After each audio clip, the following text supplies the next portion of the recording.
പ്രതീക്ഷയോടെ കർത്തൃസന്നിധിയിലായിരിക്കുന്ന സമയത്ത് പത്രോസിന്റെ ലേഖനത്തിൽ നിന്നാണ് സ്തോത്രം ഒരു 2 വാക്യങ്ങൾ വായിക്കാൻ ദൈവത്തിൻ്റെ ആത്മാവ് എൻ്റെ പ്രാർത്ഥനയിൽ പ്രേരിപ്പിച്ചത്. ആ വാക്യം ഉച്ചഭാഷണിൽ കൂടെ വായിച്ചു കേൾപ്പിക്കും. 1 പത്രോസ് 2-ാം അധ്യായം 4-5 വാക്യങ്ങൾ ഇന്നത്തെ സന്ദേശത്തിന് ആധാരമായി വായിക്കുന്നുവെങ്കിലും അതിലെ ഒരു പദം എടുത്തുകൊണ്ട് ചിന്തയിലേക്ക് കടക്കാനാണ് ആഗ്രഹിക്കുന്നത്. 1 പത്രോസ് 2-ാം അധ്യായം 4-5 വാക്യങ്ങൾ വായിച്ചു കേൾപ്പിക്കും.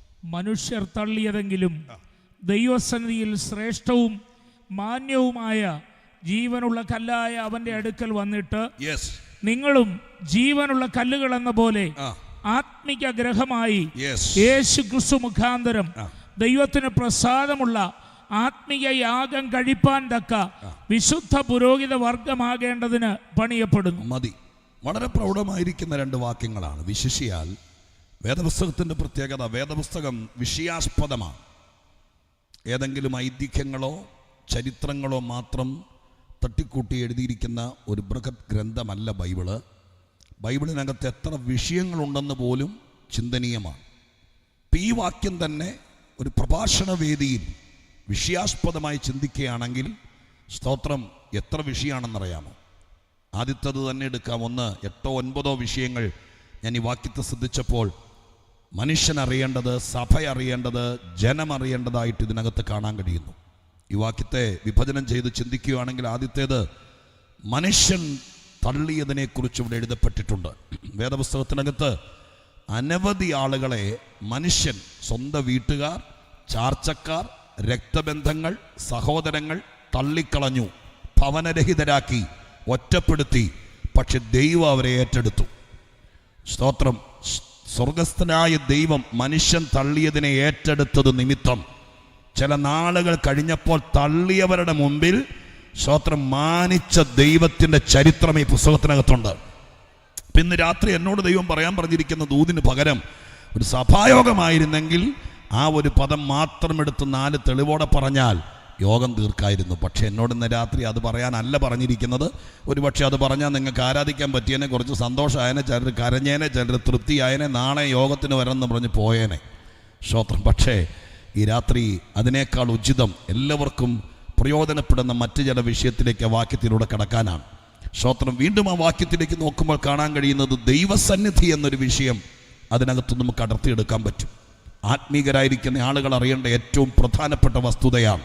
സ്തോത്രം. നമുക്ക് മനസ്സിലാകുന്ന കാര്യമാണ്. കാരണം ലോകത്തിൽ ഒരു സ്ഥലത്തും പെർമനൻ്റായ ഒരു ദൈവസന്നിധിയില്ല. സാന്നിധ്യമുള്ള സ്ഥലത്തിന് വിളിക്കുന്നതാണ് ദൈവസന്നിധി എന്ന്.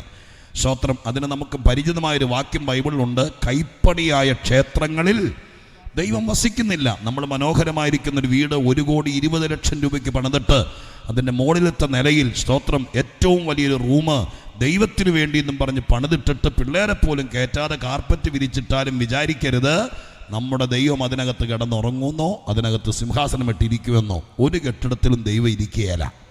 സ്തോത്ര. ഹല്ലേലൂയ. പിന്നെയോ തിരുവെടുത്ത് നമ്മളെ പഠിപ്പിക്കുന്നത് 1 or 2 പേര് ദൈവത്തെ പ്രതീക്ഷിച്ച് ഒരു മരച്ചോട്ടിൽ കൂടി വന്നാലും, സ്തോത്രം, 2 കിലോ ഓല മറച്ചു വെച്ച് അതിൻ്റെ കീഴെ കൂടി വന്നാലും അതിൻ്റെ നടുവിൽ ദൈവം വരുമെന്ന് തെളിയിച്ച സെന്ററാണ് പുനലൂർ സെന്റർ. സ്തോത്രം. ഹല്ലേലൂയ. അതുകൊണ്ട് ആ കാര്യം ഇന്ന് രാത്രി ഇവിടെ പ്രസംഗിക്കേണ്ട കാര്യമില്ല. ഓർമ്മപ്പെടുത്തിയാൽ തലമുടി നരച്ചവരും പ്രായമുള്ളവരും അവർ സമ്മതിക്കും. ഒരു ക്രമീകരണവും ഇല്ലാത്ത കാലത്ത്, നാട്ടുകാർ നിന്ദിച്ച കാലത്ത്, പട്ടിണിയുള്ള കാലത്ത്, സ്തോത്രം, വയറ് നിറച്ച ആഹാരമില്ലാത്ത കാലത്ത് ഞങ്ങൾ കരഞ്ഞപ്പോൾ സ്വർഗം ഇറങ്ങി വന്നത് ഞങ്ങൾ അനുഭവിച്ചിട്ടുണ്ടെന്ന് മനസ്സിലാക്കിയ ദൈവമക്കൾ ഇതിനകത്തുണ്ടെങ്കിൽ അവർ ദൈവത്തെ ഒന്നോടെ സ്തോത്രം ചെയ്തേക്കണം. ഹല്ലേലൂയ. ദൈവസന്നിധി, ആ സാന്നിധ്യമുള്ളിടത്ത് നടക്കുന്നത് എത്ര വലിയ കാര്യമാണ്. സാന്നിധ്യത്തിൻ്റെ വില എത്ര വലുതാണെന്നൊക്കെ ഉള്ളത് ഒരു പ്രഭാഷണ വിഷയം തന്നെയാണ്. അതൊക്കെ കർത്തൃദാസന്മാരുടെ ചിന്തയ്ക്ക് വിട്ടിട്ട് ഞാൻ സ്തോത്രം പറയാൻ ഉദ്ദേശിക്കുന്ന ഏറ്റവും പ്രധാനപ്പെട്ട വിഷയത്തിലേക്ക് വരാം. സ്തോത്രം. അതിനേക്കാൾ മുമ്പൊരു വാക്ക് പറയട്ടെ. പത്രോസിൻ്റെ 1-ാമത്തെ ലേഖനം പത്രോസിൻ്റെ അനുഭവത്തിലൂടെയാണ് താൻ ഇതെല്ലാം രചിച്ചിരിക്കുന്നത്. സ്തോത്രം. ഞാൻ ഇങ്ങനെ പറയാറുണ്ട്, ഒരു ചിത്രമെഴുത്തുകാരന് ചിത്രം വരയ്ക്കണമെങ്കിൽ ഒരു പ്രതലം ആവശ്യമാണ്. ഒരു കുപ്പി പെയിൻറ് ഒരു ബ്രഷോടെ കൊടുത്തിട്ട് ഈ അന്തരീക്ഷത്തിൽ പടം വരയ്ക്കാൻ പറഞ്ഞാൽ സ്തോത്രം എത്ര മിടുക്കൻ പടം വരക്കാരനാണെങ്കിലും ഈ അന്തരീക്ഷത്തിൽ പടം വരച്ച് പിടിപ്പിക്കാൻ ഒക്കെയല്ല. ഒരു പ്രതലം വേണം, ഒരു ഷീറ്റ് പേപ്പറോ ഒരു ചുവരൊക്കെ ഉണ്ടെങ്കിലേ പടം വരയ്ക്കാൻ പറ്റുള്ളൂ. ഇതുപോലെ സ്വർഗത്തിൽ ദൈവം ഏൽപ്പിച്ച ദൂത് പൊതുജന സമക്ഷം അവതരിപ്പിക്കണമെങ്കിൽ ഒരു ക്യാൻവാസ്, ഒരു പശ്ചാത്തലം വേണം. സ്തോത്രം. ചിലപ്പോൾ അറിവിൽ നിന്നായിരിക്കാം, ചിലപ്പോൾ ഈ ശാസ്ത്രീയ പശ്ചാത്തലത്തിലൂടെ ആയിരിക്കാം, ചിലപ്പോൾ സ്തോത്രം ഒരുപക്ഷെ ഉപദേശ വിഷയത്തിലൂടെ ആയിരിക്കാം. എന്നാൽ പത്രോസിനെ സംബന്ധിച്ചിടത്തോളം കടൽ മുക്കുവനായി ജീവിച്ച ആ മനുഷ്യൻ അറിവിൽ കുറഞ്ഞവനും ജ്ഞാനത്തിൽ സ്തോത്രം ശ്രേഷ്ഠനുമല്ലായിരുന്നു. പൗലോസിൻ്റെ എഴുത്തിനെക്കുറിച്ച് അദ്ദേഹം അതിശയോക്തിയായിട്ട് എഴുതിയിട്ടുണ്ട്. പൗലോസിൻ്റെ പല എഴുത്തുകളും നമുക്ക് പോലും പിടികിട്ടാത്തതാണെന്ന് ഈ ലേഖനത്തിൻ്റെ അവസാന ഭാഗത്ത് എഴുതിയിട്ടുണ്ട്. കാരണം പൗലോസ് എഴുതിയതെല്ലാം തൻ്റെ അനുഭവത്തെക്കാൾ അപ്പുറം തൻ്റെ ജ്ഞാനത്തിൽ നിന്നാണ് എഴുതിയത്. എന്നാൽ പത്രോസിന്റെ എഴുത്തിന്റെ പ്രത്യേകത, പത്രോസിനെ ഏൽപ്പിച്ച ദൈവത്തിന്റെ ദൂതെല്ലാം പത്രോസ് തന്റെ അനുഭവത്തിലൂടെ എഴുതിയത്. ഇന്ന് രാത്രി ഞാൻ നിങ്ങളോട് പറയാം, സ്തോത്രം, ഹല്ലേലൂയ, സുവിശേഷം പറയാൻ, ദൈവത്തെ ഉയർത്താൻ ഒത്തിരി അറിവൊന്നും വേണമെന്നില്ല. ഏറ്റവും ഫലിക്കുന്നത് അനുഭവത്തിൽ എന്ന് പറയുന്നതാണ്. ഇന്ന് രാത്രിക്കാലം ഞാൻ ആത്മാവിൽ പറയാം, വിശ്വസിക്കാൻ തയ്യാറായാൽ നിന്റെ ജീവിതത്തെ സുവിശേഷമാക്കാൻ, നിന്റെ കഷ്ടതയെ 4 ആത്മാക്കളെ നേടുന്ന വിഷയമാക്കാൻ. നിങ്ങൾ കണ്ടിട്ടില്ലേ, ചൂണ്ടയിടുന്ന കണ്ടിട്ടുണ്ടോ? കൊച്ചു മീനെ കോർത്തിട്ടിട്ട് വലിയ മീനെ പിടിക്കുന്നത് പോലെ ഒരുപക്ഷെ ഇന്ന് രാത്രി എന്നെ കേൾക്കുന്ന നിങ്ങളിൽ ചിലര് ദൈവത്തിന്റെ ചൂണ്ടയിൽ കോർത്ത് കിടക്കുകയാണെങ്കിൽ സ്വർഗം ഇന്ന് രാത്രി എന്നോട് പറയാൻ പറയുന്നു, ഒരു പുൽപ്പിറ്റിനും പറയാത്തതുപോലെ നിന്നെ ദൈവം വേദനിപ്പിക്കുന്നതല്ല. സ്വർഗത്തിലെ ദൈവം നിന്റെ വേദനകളെ ചില കുടുംബങ്ങളെ വിടുതലാക്കി മാറ്റാൻ സ്വർഗത്തിന് കഴിയുമെന്ന് ഇന്ന് രാത്രി ഒരു ആത്മനിയോഗത്തോടെ ഞാൻ വിളിച്ചു പറയുമ്പോൾ അതങ്ങനെ സംഭവിക്കട്ടെ എന്ന് പ്രാർത്ഥനയോടെ പറയുന്ന എത്ര പേരുണ്ട്? ചില വേദനകളും കഷ്ടതകളോ ചിലരുടെ വിടുതലിന് കാരണമാകട്ടെ. ഹല്ലേലൂയ, സ്തോത്രം, ഹല്ലേലൂയ. അനുഭവങ്ങളുടെ പശ്ചാത്തലത്തിലാണ് പത്രോസ് തൻ്റെ ലേഖനത്തിൻ്റെ പ്രൗഢമായിരിക്കുന്ന സംഹിതകളെല്ലാം എഴുതിയിരിക്കുന്നത്. ഞാൻ അത് മാത്രം എൻ്റെ ഒരു ഉപവാസ പ്രാർത്ഥനയിൽ, സ്തോത്രം, ഹല്ലേലൂയ, ഞാൻ ഈ ലേഖനത്തെ മാത്രം അരിച്ചു പറക്കി മനസ്സിലാക്കുമ്പോൾ അദ്ദേഹത്തിൻ്റെ ജീവിതത്തിൻ്റെ പിന്നാമ്പുറത്ത് നിന്ന് പരിശുദ്ധാത്മാവിനെ ബോധിപ്പിച്ച ഒത്തിരി കാര്യങ്ങളുണ്ട്. അടുത്ത കാലത്ത് പല ഉണർവ് യോഗത്തിലൊക്കെ ഞാൻ കൊച്ചു കൊച്ചു പ്രസംഗങ്ങളിൽ ആ കാര്യം പറഞ്ഞിട്ടുമുണ്ട്. എന്നാൽ ഇന്ന് രാത്രി പറയാൻ പോകുന്ന വിഷയത്തിലേക്ക് കിടക്കുകയാണ്. സ്തോത്രം, ഹല്ലേലൂയ. തൻ്റെ അനുഭവത്തിലൂടെ യേശുക്രിസ്തുവിനെ പരിചയപ്പെടുത്തുന്ന അതിപ്രധാനമായിരിക്കുന്ന 3 പ്രധാനപ്പെട്ട വാക്കുകൾ പത്രോസ് തൻ്റെ ലേഖനത്തിൽ ഉപയോഗിക്കുന്നുണ്ട്. ഒന്നോടെ ഞാൻ ആവർത്തിക്കാം, എന്നെ ശ്രദ്ധിച്ചിരിക്കുന്നവർക്ക് വേണ്ടി. സ്തോത്രം. പത്രോസ് തൻ്റെ ലേഖനത്തിനകത്ത് തൻ്റെ ഗുരുവും രക്ഷകനും തന്നെ താനാക്കി മാറ്റാൻ വേണ്ടി കടൽ ചൂര് മാറ്റി, സ്തോത്രം, പടകും വലയും വിട്ട് ദൈവത്തിൻ്റെതാക്കി മാറ്റി യഹൂദൻ്റെ പുൽപ്പിറ്റിൽ നിന്നുകൊണ്ട് യേശു ക്രിസ്തു, എങ്ങനെയാ, വെറും യേശു അല്ല, നിങ്ങൾ ക്രൂശിച്ച യേശുവിനെ ദൈവം ലോകത്തിൻ്റെ രക്ഷകനും കർത്താവുമാക്കിയെന്ന് പരീശന്മാരോടും പുരോഹിതന്മാരോടും മുഖത്ത് നോക്കി പറയാൻ, യഹൂദന്റെ മീതെ നിന്ന് പറയാൻ, സ്വർഗത്തിലെ ദൈവ യോഗ്യനാക്കിയ തൻ്റെ ഗുരുനാഥനെ അവതരിപ്പിക്കാൻ, വീണ്ടെടുപ്പുകാരനെ അവതരിപ്പിക്കാൻ, രക്ഷകനെ അവതരിപ്പിക്കാൻ പത്രോസ് മറ്റാരും പറയാത്ത 3 വാക്കുകൾ ഉപയോഗിച്ചു. ഹല്ലേലൂയ. എത്ര പേര് എൻ്റെ കൂടെ നിന്ന് സ്തോത്രം പറയുന്നുണ്ട്? സ്തോത്രം. പെന്തിക്കോസുകാരായ എൻ്റെ പേരിൽ ഇച്ചിരി ഒച്ചേ പറഞ്ഞാൽ അറിയാതെ സ്തോത്രം പറഞ്ഞു പോകും.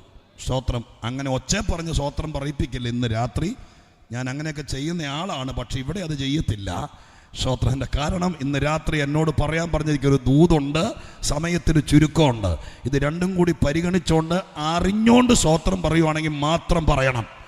ഒന്നോടെ പറയാം, മറ്റാരും പറയാത്ത 3 വാക്കുകൾ യേശുവിനെ പരിചയപ്പെടുത്താൻ പത്രോസ് തൻ്റെ ലേഖനത്തിൽ ഉപയോഗിക്കുന്നുണ്ട്. സ്തോത്രം, ഹല്ലേലൂയ. ദൈവത്തിന് അല്ലെങ്കിൽ കർത്താവിന്, സ്തോത്രം, ത്രിയേക ദൈവത്തിന് വേദപുസ്തകത്തിനകത്ത് ഏകദേശം 300ഓടത്തോളം പേരുകളുണ്ട്. 300ഓടത്തോളം നാമങ്ങളോ പേരുകളോ. സ്തോത്രം. ഒരുപക്ഷെ ദൈവം താൻ വെളിപ്പെടുത്തിയതായിരിക്കാം, അതല്ലെങ്കിൽ സ്നേഹം കൊണ്ടോ ബന്ധം കൊണ്ടോ അനുഭവം കൊണ്ടോ വേദപുസ്തകത്തിൻ്റെ എഴുത്തുകാർ, അനുഭവസ്ഥരായിരിക്കുന്ന ആളുകൾ ദൈവത്തെ വിളിച്ചതായിരിക്കാം. അങ്ങനെ പിതാവിനും പുത്രനും പരിശുദ്ധാത്മാവിനുമായി ഏകദേശം 300ഓളം പേരുകൾ വേദപുസ്തകത്തിനകത്തുണ്ട്. അയ്യോ, നിങ്ങളുടെ ഇരിപ്പ് കണ്ടപ്പോൾ സ്തോത്രം, നിങ്ങൾ തെറ്റ്. ഞാൻ 300 ദൈവം ഉണ്ടെന്നല്ല പറഞ്ഞത്. ദൈവം ഒരുവനുള്ളൂ, പക്ഷെ ദൈവത്തിന് ഒരുപാട് പൊസിഷൻ ഉള്ളത് കൊണ്ട്, സ്തോത്രം, ഹല്ലേലൂയ, ആ ദൈവത്തിന് 300ഓടത്തോളം പേരുകളുണ്ട്. നിങ്ങളുടെ ആ പിരിമുറുക്കം മാറ്റാൻ വേണ്ടി ഒരു 5-6 ഞാൻ സാമ്പിൾ പറയാം. സ്തോത്രം, കേൾക്കണേ. വേദപുസ്തകത്തിൽ വായിച്ചിട്ടില്ലേ? ഉന്നതൻ, ഉയർന്നവൻ, ശാശ്വതവാസി, പരിശുദ്ധൻ എന്ന നാമമുള്ളവൻ, അത്ഭുതമന്ത്രി, വീരനാം ദൈവം, നിത്യപിതാവ്, സമാധാന പ്രഭു, അത്യുന്നതൻ, സർവശക്തൻ, യഹോവ, സൈന്യങ്ങളുടെ യഹോവ, ഭയങ്കരൻ. ഇതൊക്കെ ദൈവത്തിന്റെ പേരാ. യേശുക്രിസ്തുവിനാണെങ്കിൽ കർത്താവ്, യേശുക്രിസ്തു, മശിഹ, ഇമ്മാനുവേൽ, ആമീൻ, ഇടയൻ, ശ്രേഷ്ഠ ഇടയൻ, വാതില്, പുനരുദ്ധാനം, ജീവൻ, സ്തോത്രം എന്നിത്യാദി, മുന്തിരിവള്ളി, സ്തോത്രം. പിന്നെ എന്തൊക്കെ എത്രയോ പേരുകളാ യേശുവിന് കിടക്കുന്നത്.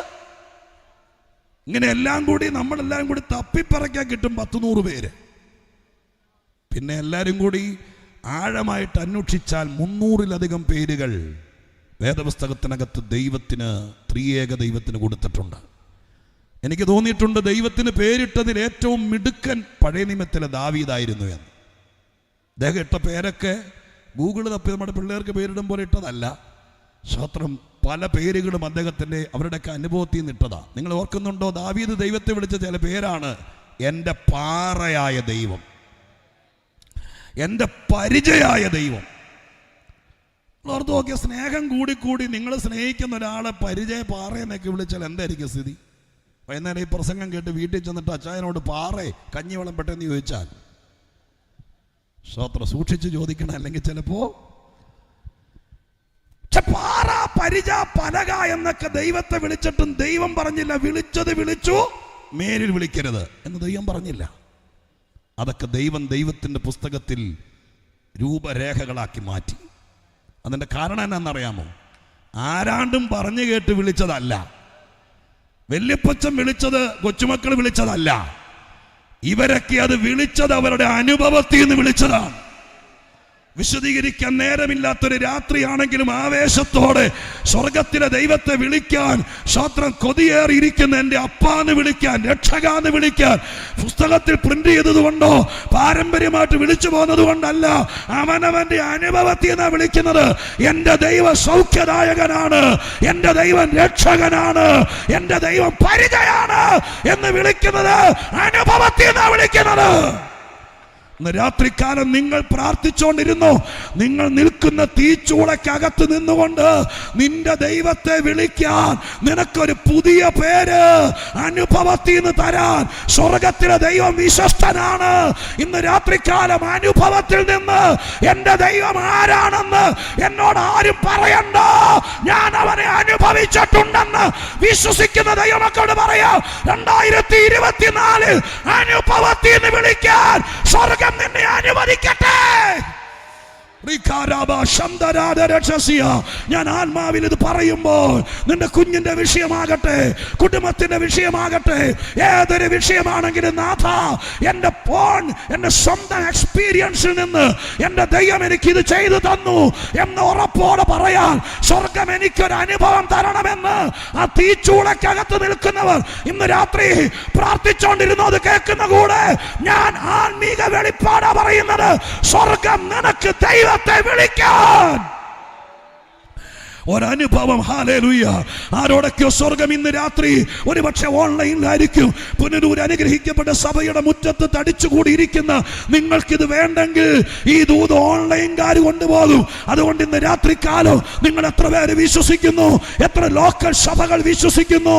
ഇന്ന് രാത്രികാലം സ്വതന്ത്ര സർക്കാർ ഉദ്യോഗസ്ഥന്മാർ അദാലത്ത് നടത്തുന്നത് പോലെ സ്വർഗത്തിലെ ദൈവം നിന്റെ ജീവിതത്തിൽ കെട്ടിക്കിടക്കുന്ന ചില വിഷയങ്ങൾ, നിന്റെ കുഞ്ഞിന്റെ ജീവിതത്തിൽ സഭകളിൽ കെട്ടിക്കിടക്കുന്ന വിഷയങ്ങൾ പരിശുദ്ധാത്മാവ് ഇറങ്ങി വന്ന് നിങ്ങൾക്കൊരു പുതിയ അനുഭവം തരാൻ, ഹല്ലേലൂയ, ദൈവത്തെ ഒന്നോടെ രുചിച്ചറിയാൻ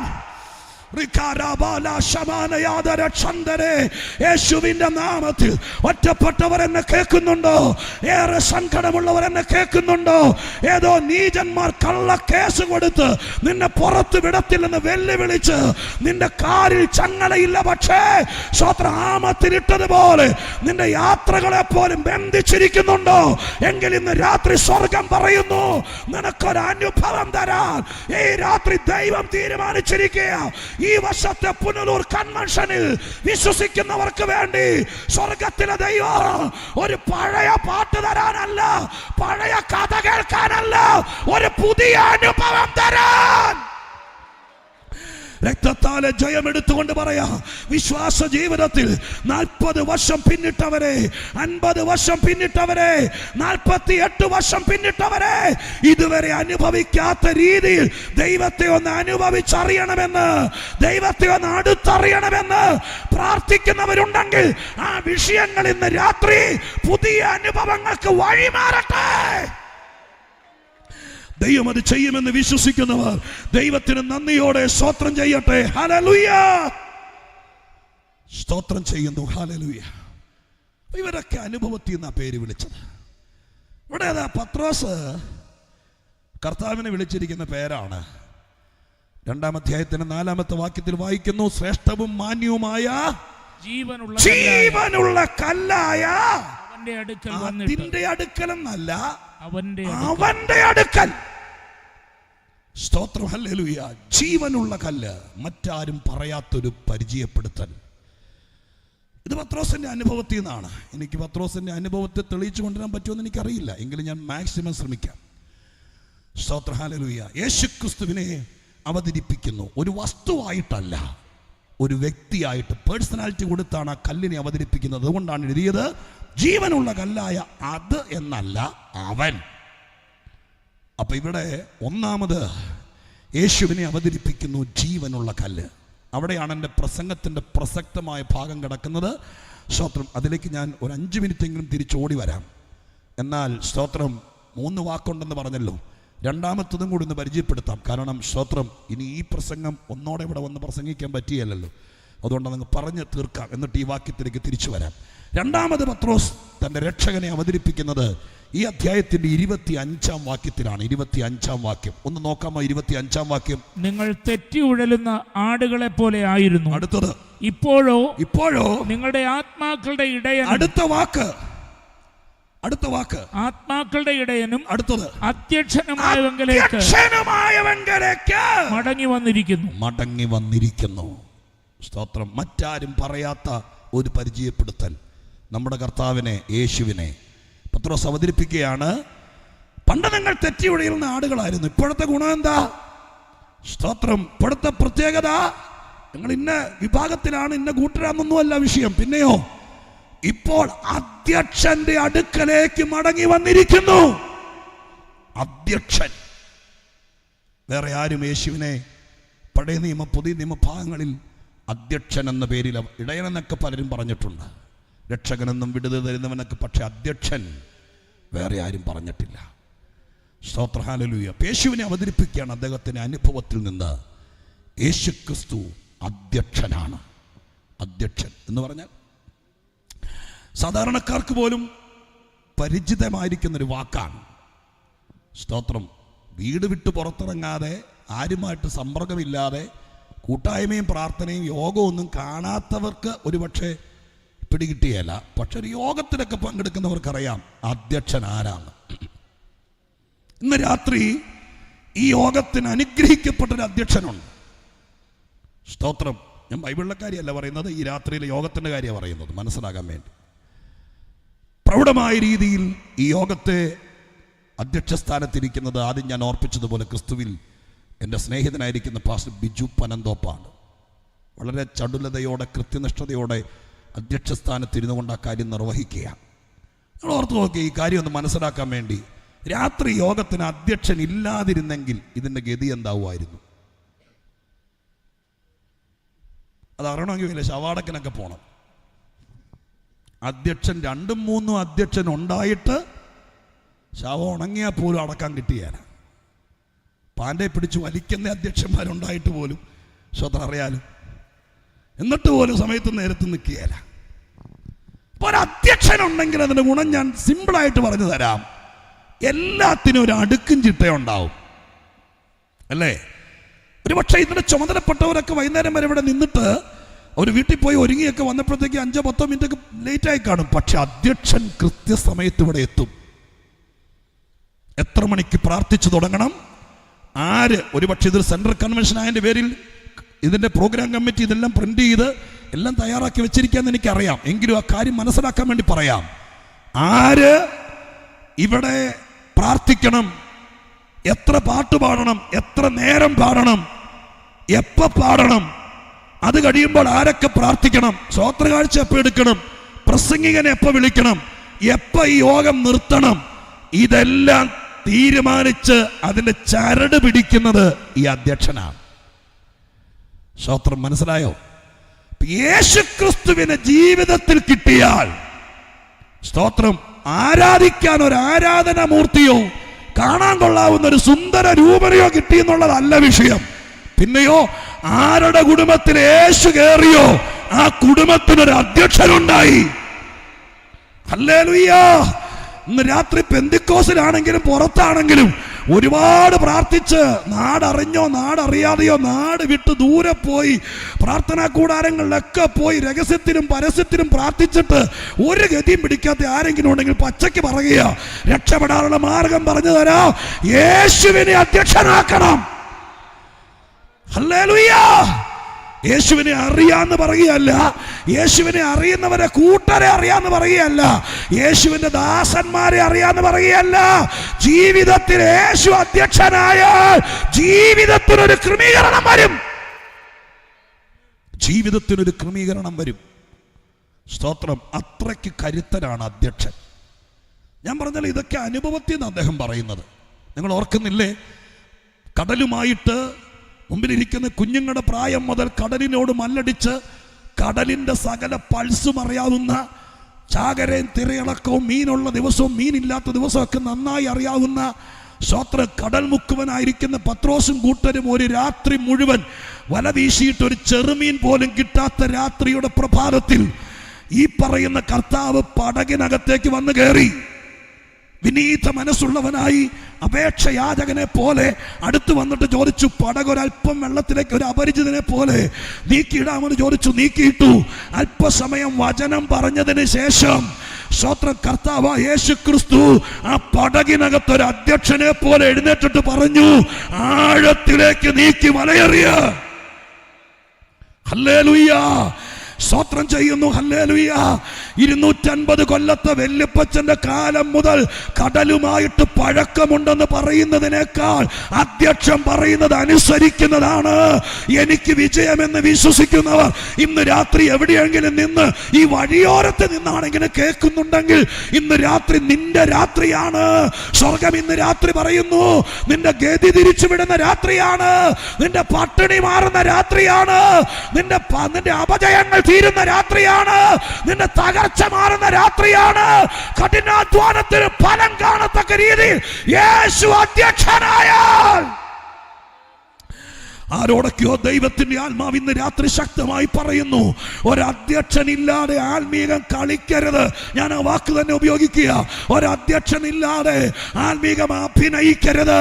ഇന്ന് രാത്രികാലം ഈ യോഗത്തിനൊരു അധ്യക്ഷനുള്ളത് പോലെ ആത്മീക ജീവിതത്തിനൊരു അധ്യക്ഷനുണ്ട്, ക്രിസ്തീയ ജീവിതത്തിനൊരു അധ്യക്ഷനുണ്ട്. അത് നാട്ടുകാർ പറയുന്ന കേട്ടിട്ടല്ല, കുടുംബയോഗക്കാർ പറയുന്ന കേട്ടിട്ടല്ല.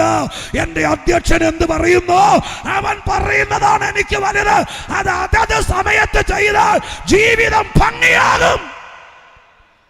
യേശുവിന്റെ നാമത്തിൽ ഈ രാത്രി ഞാൻ പറയാം, കർത്താവിനെ അറിയുന്നു എന്ന് പറയുന്നതിനേക്കാൾ അവനെ അനുഭവിക്കാൻ തയ്യാറാകണം.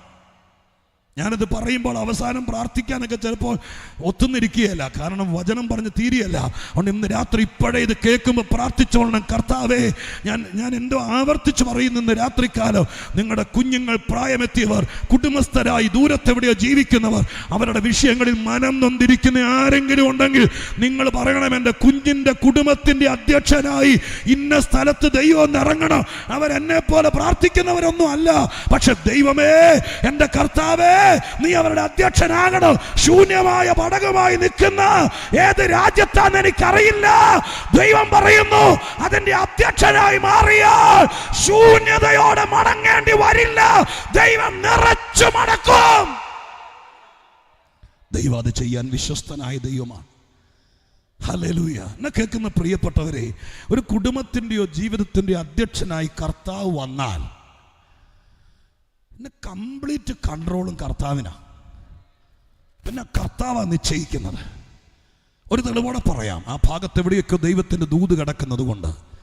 സ്തോത്രം. നിങ്ങൾ ഓർക്കുന്നുണ്ടല്ലോ12 വയസ്സുള്ള തൻ്റെ കൊച്ചുമകൾ ആ മകളുടെ നിര്യാണത്തോടടുക്കുക, ഊർത്തശ്വാസം വലിച്ചു കിടക്കുന്ന മരണക്കിടക്കയിൽ. പള്ളിപ്രമാണിയാണ് അദ്ദേഹം. അവസാനത്തെ നിമിഷം വരെയും പള്ളിപ്രമാണത്തൊക്കെ പിടിച്ചുകൊണ്ട് അദ്ദേഹം പിടിച്ചു നിന്നു. മരണം സുനിശ്ചിതമായ സന്ദർഭത്തിൽ ആരോടും പറയാതെ, ഞാൻ വേദപുസ്തകം വായിക്കുമ്പോൾ ആ രംഗം ഞാൻ നാടകവേദിയിലെ രംഗങ്ങൾ പോലെ കാണും. അപ്പം ഞാൻ ആ ഭാഗം വായിച്ച് മനസ്സിലാക്കുമ്പോൾ എൻ്റെ മനസ്സിൽ തെളിഞ്ഞ ചിത്രം ഞാൻ അതുപോലെ പുനരൂരുള്ള ദൈവമക്കളുടെ മുമ്പിൽ അവതരിപ്പിക്കാം. ഒരുപക്ഷെ എൻ്റെ ഭാവന ശരിയെങ്കിൽ സ്തോത്രം, ഈ കുഞ്ഞ് അവസാന നിമിഷത്തിലേക്ക് പൾസ് താന്നു പോകുക. ആ സമയത്ത് ലാസ്റ്റ് മണിക്കൂറുകളിലേക്ക് വന്നപ്പോൾ ആരോടും പറയാതെ യായിറോസ് സ്തോത്രം യേശുവിനെ തപ്പിയിറങ്ങി. ഞാൻ അങ്ങനെ പറയാൻ കാരണം, ആരോടെങ്കിലും പറഞ്ഞാൽ ഒരുപക്ഷെ പോക്ക് നടക്കുകയില്ല. സ്തോത്രം, പണ്ട് ഇസഹാക്കിനെ കൊണ്ട് അബ്രഹാം യാഗത്തിന് പോയതുപോലെ, സാറയോട് പോലും പറഞ്ഞിട്ട് പോകാതിരുന്നത് പോലെ, സ്വർഗസ്ഥനായ ദൈവത്തിൻ്റെ സന്നിധി നിന്നുകൊണ്ട് പറയാം, ചില തീരുമാനങ്ങൾ എടുക്കണമെങ്കിൽ ആരോടെങ്കിലും അഭിപ്രായം ചോദിച്ചാൽ ഒക്കെയല്ല. ഇന്ന് രാത്രിക്കാലം നിന്റെ മനസ്സിൽ തോന്നുന്നെങ്കിൽ, യേശുവിനെ കാണാൻ ആഗ്രഹിക്കുന്നെങ്കിൽ, ഇനി വേറെ ഒന്നുകൊണ്ട്, പണം കൊണ്ടോ പ്രമാണിത്വം കൊണ്ടോ കുടുംബശ്രേഷ്ഠത കൊണ്ടോ വിദ്യാഭ്യാസം കൊണ്ടോ ടെക്നോളജി കൊണ്ടോ ശാസ്ത്രം കൊണ്ടോ രക്ഷപ്പെടത്തില്ലെന്ന് തോന്നാൻ തുടങ്ങിയെങ്കിൽ, ഇനി കൂടുതൽ അഭിപ്രായം കേൾക്കരുത്, ഇനി ആരോടും ആലോചന ചോദിക്കരുത്. നിന്റെ തീരുമാനം ഉറപ്പാക്കി യേശുവിന്റെ അടുക്കലേക്ക് വാ. ഇറങ്ങി തിരിച്ചു, കർത്താവിനെ കണ്ടെത്തി. കർത്താവിനെ കൂട്ടിക്കൊണ്ടുവരിക. കൂട്ടിക്കൊണ്ടുവരുന്ന വഴിക്കാണ് നിർഭാഗ്യവശാൽ ആ യാത്ര വീട്ടിലെത്തുന്നതിനേക്കാൾ മുമ്പ് വീട്ടിൽ നിന്നൊരാള്, ഉത്തരവാദിത്തപ്പെട്ട ഒരാൾ വന്നിട്ട് വഴിയിൽ വെച്ച് യായിറോസിനോട് പറഞ്ഞു, ഗുരുവിനെ ഇനി അസഹ്യപ്പെടുത്തണ്ട, ബാല മരിച്ചുപോയി. വീട്ടിലെത്തിയില്ല, യേശുവിനെ കണ്ടു, വിളിച്ചു, യേശുവിനെ കൈ കിട്ടി. പക്ഷേ പകുതി എത്തിയപ്പോഴേക്കും യേശുവിനെ കിട്ടിയിട്ടും പ്രയോജനം ഇല്ലാതെയായി പോയി എന്നൊരു തോന്നലിലേക്ക് യായിറോസിനെ കൊണ്ടെത്തിച്ചു. നിങ്ങൾക്കതിൻ്റെ ഗൗരവം മനസ്സിലാകണമെങ്കിൽ, 12 വയസ്സുള്ള ഒരു പെൺകുഞ്ഞ് മരിച്ചുപോയിന്ന് വഴിയാത്രയുടെ മധ്യത്തിൽ വെച്ച് വാർത്ത കേൾക്കുന്ന ഒരപ്പൻ്റെ മനസ്സ് നിങ്ങൾക്കാർക്കെങ്കിലും മനസ്സിലാവോ? കൊട്ടാരക്കരയിൽ നിന്ന് പുനലൂർക്ക് വരുന്ന വഴിക്ക് സ്തോത്രം, പുനലൂർ എത്തുന്നതിനേക്കാൾ മുമ്പ് പെട്ടെന്ന് ഫോൺ വരികയാണ്, കുഞ്ഞ് മരിച്ചുപോയി എന്ന് പറയുമ്പോൾ അപ്പൻ്റെ മനസ്സും ചങ്കിടിപ്പൊക്കെ ഒന്ന് കാണാൻ പറ്റുമോ? സംഭവിക്കാതിരിക്കട്ടെ. സ്തോത്രം, സ്തംഭിച്ചു നിൽക്കുകയാണ്. അങ്ങനെ നിൽക്കുന്ന സമയത്ത് യേശു ക്രിസ്തു യായിറോസിനോട് പറഞ്ഞു, യായിറോസെ ഭയപ്പെടരുത്, എല്ലാ വഴി അടഞ്ഞു, ഇനി ഒരു വഴിയുണ്ട്. ആ വാക്കിങ്ങനെയാണ്, വിശ്വസിക്കുക മാത്രം ചെയ്യുക. ഞാൻ നിങ്ങളോട് പറയാം, എല്ലാം തീർന്നെന്ന് തോന്നുമ്പോൾ ഒരു വഴി ബാക്കി ഉണ്ടാവും. ചില കാര്യത്തിന് വിശ്വാസം മാത്രമേ ഫലിക്കുകയുള്ളൂ. അതിന് ഈ ലോകം സൂപ്പർ സോണിക് അല്ല, അതിനേക്കാൾ വലിയ കണ്ടുപിടുത്തങ്ങൾ. ഇന്നത്തെ പത്രത്തിലൊക്കെ കണ്ടോ, മനുഷ്യന്റെ തലച്ചോറിനകത്ത് ചിപ്പ് വെച്ചാൽ കമ്പ്യൂട്ടറിനെ പോലും മനസ്സുകൊണ്ട് നിയന്ത്രിക്കാൻ പറ്റുമെന്ന്. ആ നിലവാരത്തിലേക്കൊക്കെ വന്നാലും ഞാൻ നിങ്ങളോട് പറയാ, എത്ര ഉയർന്നാലും മനുഷ്യന്റെ ചില വിഷയത്തിന് ദൈവത്തിങ്കലെ വിശ്വാസമല്ലാതെ പരിഹാരമില്ലെന്ന് എത്ര വലിയ വാർത്ത വന്നാലും ഞങ്ങൾ ലജ്ജയില്ലാതെ പറയും. കാരണം ഏത് വലിയ മുതലാളിക്കും ദൈവത്തെ വിശ്വസിക്കേണ്ട സമയം വരും. ഹല്ലേലൂയ. യേശു പറഞ്ഞു, വിശ്വസിക്കുക മാത്രം ചെയ്യുക. ഞാൻ ആ ഭാഗത്തെ ചിന്തിച്ചപ്പോൾ പരിശുദ്ധാത്മാവ് എന്നെ പഠിപ്പിച്ചു.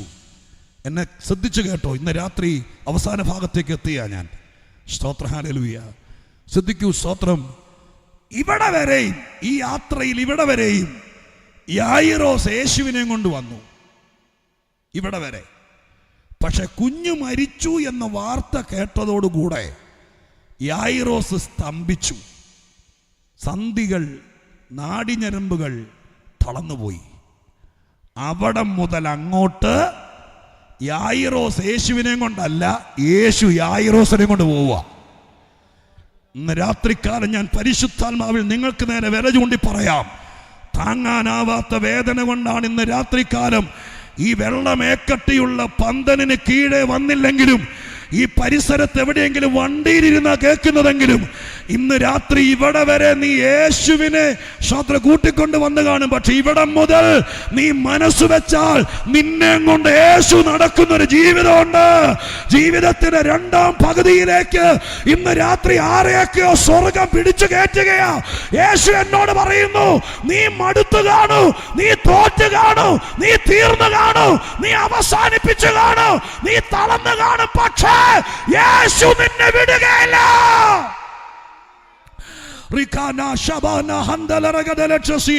യേശുവിന്റെ നാമത്തിൽ സ്വർഗത്തിലെ ദൈവത്തിന്റെ ആത്മാവിന്റെ അമിത പ്രേരണയാൽ നിങ്ങളുടെ ചരണമേൽ ദൈവത്തിന്റെ കരമിറങ്ങുന്നത് പോലെ ഞാൻ അനുഭവിച്ചോണ്ട് പറയാ, ഇന്ന് രാത്രികാലം നീ തീർന്നെന്ന് പറഞ്ഞ വിഷയത്തിൽ, നീ നിന്നുപോയ നിന്റെ കുടുംബം ഹല്ലേലൂയ സ്റ്റക്കായി പോയ വിഷയത്തിൽ പരിശുദ്ധാത്മാവ് പറയുന്നു, ഇവിടെ മുതൽ നീയല്ല, നിന്റെ പണമല്ല, നിന്റെ കഴിവല്ല, ഇവിടെ മുതൽ നീ ആരാധിച്ച യേശു, നീ ഏറ്റെടുത്ത രക്ഷകൻ, നീ കൈക്കൊണ്ട നായകൻ, നിന്റെ വീണ്ടെടുപ്പുകാരൻ.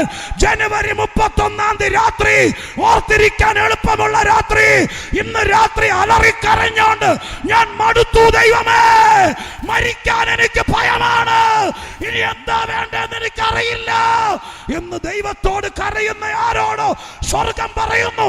ആ കുടുംബത്തിന്റെ പ്രതിനിധിയായി ഇന്നിവിടെ വന്നിരിക്കുന്നവരോട് സ്വർഗം പറയുന്നു. വീട്ടുകാർ യേശുവിനെ വിടാനാ പറഞ്ഞത്. നിങ്ങൾ ശ്രദ്ധിച്ചോ? വീട്ടിൽ നിന്ന് വന്ന് ആ മനുഷ്യൻ പറഞ്ഞത് യേശുവിനെ വിട. ഹല്ലേലൂയ. ഇന്ന് രാത്രി സ്വർഗത്തിലെ വെളിപ്പാട് ഞാൻ പറയാം. കരിവേലകത്തിന്റെ ചൂട്ടിൽ മിദ്യാനിൻ കൊയ്തോണ്ട് പോയ നന്മകൾ ഓർത്ത് നെഞ്ചുരുകി, സ്വത്രം ദൈവം ഉണ്ടായിരുന്നെങ്കിൽ ഞങ്ങൾക്കിത് പറ്റുമോ എന്ന് നീ പ്രസവിച്ച നിന്റെ സന്തതി തിരിച്ചു ചോദിക്കുമ്പോൾ ഉത്തരം മുട്ടി നിൽക്കുന്നവരോട് സ്വർഗം ഇന്ന് രാത്രി പറയുന്നു, നിന്നെ വഴിയിലിട്ടേച്ച് പോകാൻ യേശുവിന് മനസ്സില്ല. നിന്റെ വീട്ടുകാരോ കുടുംബയോഗക്കാരോ കമ്മിറ്റിക്കാരോ യേശുവിനെ വിട്ടേക്കാൻ പറഞ്ഞാലോ അവൻ നിന്നെ വിടുക ഇല്ല എന്ന് ദൈവാത്മാവ് ഇന്ന് രാത്രി ആരോടൊക്കെയോ ദൂത് പറയോ. പൊട്ടട്ടെ ചില കുടുംബങ്ങളുടെ മേൽ കിടക്കുന്ന എല്ലാ ദുഷ്ട വ്യാപാരങ്ങളും യേശുവിന്റെ നാമത്തിൽ ഇന്ന് രാത്രി സ്വർഗത്തിലെ ദൈവം ഇറങ്ങി വരട്ടെ.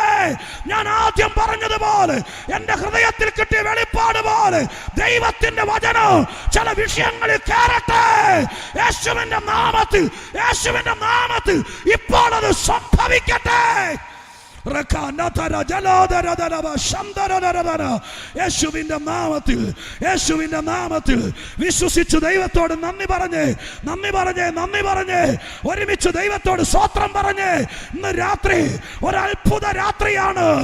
നിന്നോട് പലരും പറഞ്ഞു, ഇനി യേശു എന്തിനാ, കൊച്ചു മരിച്ചില്ലേ, നിനക്ക് കടം വന്നു, ജപ്തി വന്നില്ലേ, ക്യാൻസർ വന്നില്ലേ, ഇനി യേശു എന്തിനാ, അവനെ വിട്ടേരെ എന്ന് പല വിഷയങ്ങളും നിനക്കെതിരെ വിധി പറയുമ്പോൾ സ്വർഗം ഇന്ന് രാത്രി പറയുന്നു, പാതി വഴി നീ എന്നെ കൊണ്ട് വന്നെങ്കിൽ നിന്നെ ഞാൻ വിടിയേല. യേശു പറയുന്നു, ഇന്ന് രാത്രി നിന്റെ വീട്ടുകാരൻ്റെയോ കൊച്ചപ്പൻ്റെയോ ഉപ്പാപ്പൻ്റെയോ നിന്റെ തലയ്ക്ക് മീതെ നിന്ന് വിധി പറഞ്ഞ വിധികർത്താവിൻ്റെയോ വിധി അനുസരിച്ച് ഞാൻ നിന്നെ വിടുകയില്ലെന്ന് പരിശുദ്ധാത്മാവ് ഇന്ന് രാത്രി ആരോടോ ദൂത് പറയുന്നുണ്ട്. സ്വർഗം പറയുന്നു, ഇന്ന് രാത്രി അവൻ അധ്യക്ഷനായി വന്നിട്ടുണ്ട്, അവൻ നിന്നെ ഏറ്റെടുത്തിട്ടുണ്ട്, നിന്റെ കുടുംബത്തെ കൈക്കൊണ്ടിട്ടുണ്ട്, ഇനി അവൻ നിന്നെ വിടുകയില്ല. കൃപ ലഭിച്ച ദൈവത്തിന്റെ മക്കൾ ഒരുമിച്ച് നന്ദിയോടെ ഏതൊക്കെയോ വലിയ വിഷയങ്ങൾ, ദൈവദാസന്മാരെ ഞാൻ ആത്മാവിൽ വെറുതെ ഓളം വെക്കുകയല്ല, പക്ഷെ ദൈവാത്മാവ് എന്നോട് പറയുന്നു, കർത്താവിന്റെ കരം ഇന്ന് രാത്രി നിന്റെ സങ്കടം അറിയുന്ന, നിന്റെ വേദന അറിയുന്ന, നിന്റെ കൂട്ടുപ്രവർത്തകന് മനസ്സിലാകുന്നില്ല, നിന്റെ ജീവിത പങ്കാളിക്ക് പിടികിട്ടുന്നില്ല, പക്ഷെ യേശുവിന് മനസ്സിലായി നീ ആകപ്പാടെ തകർന്നെന്ന്. അവിടെ വെച്ച് അടുത്ത വണ്ടി കയറി പോകാൻ കർത്താവിന് കഴിയേല. അവിടെ മുതൽ യേശു യായിറോസിനെ നയിച്ചു. ഞാൻ പറഞ്ഞു വരുന്നത്, യേശു അധ്യക്ഷനായാൽ ആ വീട് കർത്താവ് ഏറ്റെടുത്തു. സ്തോത്രം, ഹല്ലേലൂയ. യേശു യായിറോസിനെയും കൊണ്ട്, യായിറോസ് യേശുവിനെയും കൊണ്ടല്ല, യേശു യായിറോസിനെയും കൊണ്ട് യായിറോസിന്റെ വീട്ടിൽ ചെന്ന് കയറി. യേശു ആ വീട്ടുകാർക്ക് ബന്ധുവല്ല. സ്തോത്രം. യഹൂദ മതം, അദ്ദേഹം ഒരു പള്ളിപ്രമാണിയാണ്. ഒരു പ്രമാണിയുടെ വീട് നിങ്ങൾക്ക് മനസ്സിൽ കാണാം. യഹൂദന്റെ അന്നത്തെ നിയമം അനുസരിച്ച് യേശുവിനെ വീട്ടിൽ കയറ്റാൻ കൊള്ളുകയല്ല. യേശുവിനെ കൈക്കൊള്ളുന്നവനെയോ യേശുവിന്റെ കൂട്ടായ്മയ്ക്ക് പോകുന്നവനെയോ പള്ളി ഭ്രഷ്ടനാക്കണമെന്ന യഹൂദന്റെ പള്ളി നിയമം. യേശു വന്ന വീട്ടിൽ കയറി. അവിടെ ഇരിക്കുന്ന അധികം പേർക്ക് യേശുവിനെ അറിയില്ല. കാരണം യേശു സ്തോത്രം യഹൂദന്റെ ഹീറോ അല്ല. അവരുടെ കണ്ണിൽ കരടാണ്. ആ വീട്ടിലേക്ക് കയറി വന്ന വഴി കർത്താവ് പറയുകയാണ്, ആരും കരയണ്ട, ബാല മരിച്ചിട്ടില്ല, ഉറങ്ങുകയാണ്. ഇത് കേട്ട മാത്രയിൽ ആൾക്കാരെല്ലാം കൂടി പറഞ്ഞു, ഇയാൾ ആരാ? യേശുവിനെ കുറിച്ച് അവർ പറഞ്ഞ വാക്ക് ഞാനിവിടെ പറയുന്നില്ല. കാരണം എനിക്കത് പറയാൻ ബുദ്ധിമുട്ടുണ്ട് എൻ്റെ കർത്താവിനെ കുറിച്ച്. സ്തോത്രം. യേശു പറഞ്ഞു, ബാല മരിച്ചിട്ടില്ല, ഉറങ്ങുകയാണ്. എല്ലാവരും പറഞ്ഞു, തടി കൂട്ടിക്കെട്ടിയത് മൂക്കിൽ പഞ്ഞി വെച്ചതും കാലിൻ്റെ പെരുവിരൽ കൂട്ടിക്കെട്ടി വെള്ള പുതപ്പിച്ചതും മരണം ഉറപ്പാക്കിയതിന് ശേഷമാണ്. നാട്ടുകാരും വീട്ടുകാരും പരിചയമുള്ളവരും പറയുന്നു ബാല മരിച്ചു. യേശു മാത്രം പറയുന്നു മരിച്ചിട്ടില്ല, ഉറങ്ങുകയാണ്. ഇതിലാര് പറയുന്ന ശരി? നാട്ടുകാർ പറയുന്നു മരിച്ചെന്ന്, യേശു പറയുന്നു. ആര് പറയുന്ന? നമുക്ക് യേശുവിനോടുള്ള സ്നേഹം കൊണ്ട് നമ്മളെല്ലാവരും കൂടി പറയും യേശു പറയുന്ന ശരിയെന്ന്. നാട്ടുകാർ പറഞ്ഞതാ ശരി. അതിൻ്റെ കാരണം എന്താ? ഉറങ്ങിക്കിടക്കുന്ന കൊച്ചിന് മുഖത്ത് വെള്ളം ഒഴിച്ച് എഴുന്നേപ്പിച്ചിട്ട് ഞാൻ 3 പേരെ ഉയർപ്പിച്ചെന്നും പറഞ്ഞുകൊണ്ട് നടക്കുന്നത് കള്ളക്കത്തരല്ലേ? യേശു 3 പേരെ ഉയർപ്പിച്ചെന്നല്ലേ നമ്മളും പ്രസംഗിക്കുന്നത്. അപ്പോൾ കൊച്ചു ഉറങ്ങിയിട്ട് ഉണർത്തിയതാണെങ്കിൽ അത് ഉയർപ്പിക്കലാവോ? കൊച്ചു മരിച്ചതാ. പക്ഷെ ഞാനൊരു ദൂത് പറയാം. യേശു അധ്യക്ഷനായ വീട്ടിൽ മരണമെന്നൊരു വാക്കുപോലും ഉപയോഗിപ്പാൻ യേശുവിന് ഇഷ്ടമല്ല. അതുകൊണ്ടാണ് ലാസറിന്റെ വീട്ടിൽ ചെന്നപ്പോഴും യേശു പറഞ്ഞു, നമ്മുടെ സ്നേഹിതനായ ലാസർ നിദ്ര കൊള്ളുന്നു എന്ന് പറഞ്ഞപ്പോൾ ശിഷ്യന്മാര് പോലും വിചാരിച്ചു ഉറക്കമായിരിക്കും. അങ്ങനെ തന്നെ അവിടെ എഴുതിയിട്ടുണ്ട്. സ്തോത്രം. മനസ്സിലായോ?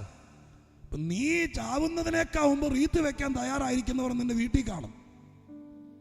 പക്ഷെ യേശുവിനെ കൈക്കൊണ്ടാൽ മരണമെന്നൊരു വാക്ക് പോലും യേശു ഉപയോഗിക്കുകയല്ല.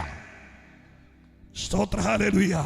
ഇന്ന് രാത്രി യേശുവിനെ അധ്യക്ഷനാക്കിയാൽ സ്തോത്രം, അവർക്ക് മരണമില്ല, മരിച്ചാലും അവർ ജീവിക്കും. ആ ഭാഗത്തേക്ക് ഞാൻ കടക്കുന്നില്ല. ഏറ്റവും പ്രധാനപ്പെട്ട ഭാഗം പറഞ്ഞ് ഒന്നിച്ച് ദൈവത്തെ സ്തുതിച്ച് അവസാനിപ്പിക്കാം. സ്തോത്ര. ഹല്ലേലൂയ. 3-ാമത്തെ പേരും പറയാൻ എനിക്ക് താല്പര്യമില്ല. കാരണം അവിടേക്ക് കടന്നാൽ ഇത്രയും സമയം കൂടി എടുക്കേണ്ടി വരും. സ്തോത്ര. ഹല്ലേലൂയ. നിങ്ങൾ ശ്രദ്ധിച്ചേ, അവിടെ പറയാമെന്ന കാര്യം പറയാം. യേശു അധ്യക്ഷനായാൽ വീടിൻ്റെ കംപ്ലീറ്റ് കൺട്രോൾ യേശു ഏറ്റെടുക്കുന്നു. യേശു അകത്തേക്ക് ചെല്ലുമ്പോൾ ആളുകൾ കരഞ്ഞുകൊണ്ടിരിക്കുക. 12 വയസ്സുള്ള കുഞ്ഞിനെ പുതപ്പിച്ച് കിടത്തിയിരിക്കുന്ന ആ മൃതശരീരത്തിന് ചുറ്റുമിരുന്നുകൊണ്ട്, ഇന്നത്തെ കാലമല്ല, പണ്ടത്തെ കാലം, മോർച്ചറിയില്ലാത്ത, ദൂരെ നിന്നും ആരും വരാനില്ലാത്ത ആ കാലഘട്ടങ്ങളിൽ മരിച്ചു കിടക്കുന്ന കുഞ്ഞിൻ്റെ ചുറ്റും ആ നാട് മുഴുവനുണ്ട്. ഭയങ്കര തിരക്കാണ്. ആ വീടും തിങ്ങി നിറഞ്ഞ ആളുകൾ കരഞ്ഞിരിക്കുമ്പോൾ യേശു അകത്തേക്ക് കയറിയിട്ട് പറയുകയാണ്, ഇവിടെ ഇരുന്ന് കരയുന്നവരെല്ലാവരും പുറത്തേക്ക് ഇറങ്ങണം. ഈ കൊച്ചിൻ്റെ അപ്പനും അമ്മയും എൻ്റെ കൂടെ വന്നവരിൽ പ്രധാനികളായ 3 പേരും, അവരല്ലാതെ ആരും ഈ മുറിക്കകത്ത് നിൽക്കരുത്. ഞാൻ ചോദിക്കുന്നു, നമ്മുടെ വീട്ടിലാണെങ്കിൽ നടക്കുമോ? ഇപ്പൊ യേശു ദൈവാന്നും പറഞ്ഞുകൊണ്ടൊന്നും അല്ല അവിടെ വന്നിരിക്കുന്നേ. വന്നപ്പോ തന്നെ യേശുവിന് ഭ്രാന്താന്ന് ആൾക്കാർ പറഞ്ഞില്ലേ? യേശു കയറിയിട്ട് പറയുന്നു, എല്ലാരും പുറത്തിറങ്ങണം, അപ്പനും അമ്മയും മാത്രം ഇവിടെ നിന്നാ മതി. എൻ്റെ കൂടെ വന്നവരിൽ 3 പേരും മാത്രം. സ്തോത്രം. ഞാൻ അക്ഷരങ്ങൾ മുഴുവൻ അരിച്ചു പറിച്ചു നോക്കി. ഒരമ്മാച്ചനും ഒരു ഉപ്പാപ്പനും ഞാൻ പോവൂലെന്നും പറഞ്ഞ് അവിടെ നിന്നതായിട്ട് ഞാൻ കണ്ടില്ല. യേശു പറഞ്ഞപ്പോൾ ആ മുറി വിട്ട് വീട് വിട്ട് പുറത്തിറങ്ങി. സ്തോത്രം. അതാ അധ്യക്ഷൻ. ഞാൻ ഇന്ന് രാത്രി പറയാം, യേശുവിനെ അധ്യക്ഷനായി സ്വീകരിച്ചാൽ നിന്റെ വീട്ടിൽ ഇനി ആര് കരയണം, ആര് കരയണ്ട എന്ന് തീരുമാനിക്കുന്നത് നിന്റെ വീട്ടുകാരല്ല, നിന്റെ അയൽവക്കക്കാരല്ല, നിന്റെ കൂടെ ജീവിക്കുന്നവരല്ല, നീ സ്വീകരിച്ച യേശുവാണ്. കർത്താവ് തീരുമാനിക്കും നിന്റെ വീട് നീ വിലാപ വീടാകണോ, നിന്റെ വീട് മരണ വീടാകണോ, അത്ഭുത വീടാകണോ, നിന്റെ കുടുംബം സ്വത്രം കണ്ണുനീരിന്റെ താഴ്വരയാകണോ, അതെയോ സന്തോഷത്തിന്റെ വലിയ മൊട്ടക്കുന്നാകണമോ എന്ന് തീരുമാനിക്കുന്നത് എവിടാന്നറിയാമോ? വഴിയോരത്തിരിക്കുന്ന യേശുവിനെ ചെന്ന് കണ്ടിട്ട് വീട്ടിൽ പോകുന്നവരല്ല, യേശുവിനെ അധ്യക്ഷനായി സ്വീകരിക്കുന്നവർ. ഇന്ന് രാത്രികാലം ഞാൻ എൻ്റെ വാക്കുകൾ ഉപസംഹരിക്കുന്നു. ബാക്കി കാര്യങ്ങളെല്ലാം മനഃപൂർവ്വമായിട്ട് ശ്രോത്രഹാല ഇടിച്ചു നിർത്തുന്ന പോലെ നിർത്തുന്നു. പത്രോസ് യേശുവിനെ കുറിച്ച് എഴുതിയിരിക്കുന്ന 3-ാമത്തെ ഭാഗം ഞാൻ മനഃപൂർവ്വമായി പറയുന്നില്ല. ആദ്യത്തെ വാക്യത്തിനകത്ത് തന്നെ ദൂത് കിടക്കുന്നത് ശ്രോത്രഹാലലുയ ഏതാ? ശ്രോത്രം യേശു ജീവനുള്ള കല്ലാണെന്ന്. അധ്യക്ഷൻ 100 വോൾട്ടിന്റെ ബൾബാണെങ്കിൽ ജീവനുള്ള കല്ല് 1000 വോൾട്ടിന്റെ ബൾബാണ്. ശ്രോത്രം അതിനകത്ത് ആ ദൂത് കിടക്കുന്നേ. പക്ഷെ ഇന്ന് രാത്രി സമയം തീർന്നു. എങ്കിലും വന്ന നിങ്ങൾക്ക് നഷ്ടമായില്ലെന്ന് വിചാരിക്കുന്നു. ശ്രോത്രം സമയത്തിൻ്റെ പരിമിതി ഉള്ളതുകൊണ്ടും പിന്നെ എന്നെ പ്രസംഗം പഠിപ്പിച്ച ആൾ പറഞ്ഞിട്ടുണ്ട്, മുഴുവൻ പറയാതിരിക്കുവാണെങ്കിൽ അടുത്ത കൊല്ലവും വിളിക്കുമെന്ന്. ശ്രോത്രം അതുകൊണ്ട് ഇന്ന് രാത്രികാലം നിർവാഹമില്ല, നിർത്തുകയാണ്. ശ്രോത്രം ചുമ്മാ പറഞ്ഞാട്ടോ, അങ്ങനെയൊന്നുമില്ല. ശ്രോത്രം ഇവിടെ അവസാനിപ്പിക്കുക. എന്താണെങ്കിലും ഇത്രയും കിട്ടിയിരുന്നു.